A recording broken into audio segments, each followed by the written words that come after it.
Hey guys, this is Playbook. Today we will start with higher order differentiation. Let's get started. Now, as we were using y equals to ax plus b to the power m, what if m is equal to minus 1? Then it will become y equal to ax plus b to the power minus 1.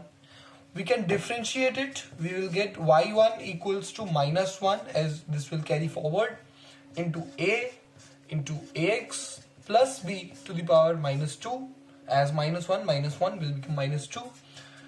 Then y2 will get minus 1 into minus 2 into a square, as ax, differentiation of ax will lead to the extraction of a outside, so a into a will become a square, and ax plus b to the power minus 3.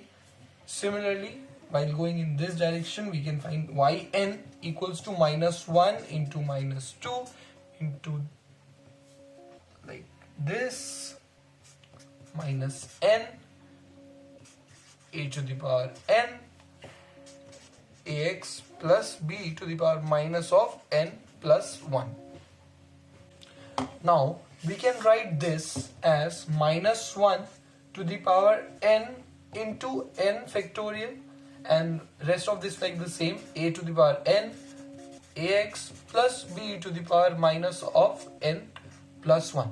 So our final conclusion will be yn is equal to minus 1 to the power n factorial a to the power n upon ax plus b to the power n plus 1. Now let's take another equation, y equal to log of ax plus b. So again we will do the differentiation. We will get y1 equal to a to the a upon ax plus b.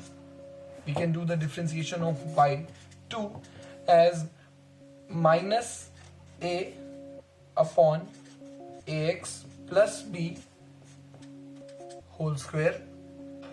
Now here is a simple trick, that nth derivative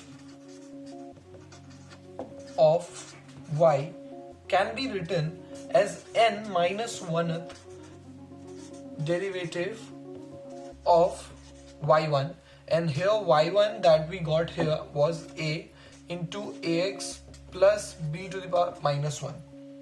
Now as a is a constant, so we can write a outside, and rest of the thing like n minus 1th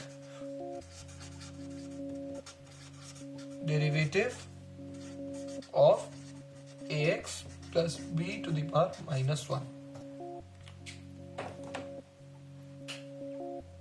So what we reached a conclusion that yn equals minus 1 to the power n minus 1 into n minus 1 factorial a to the power n upon ax plus b to the power n.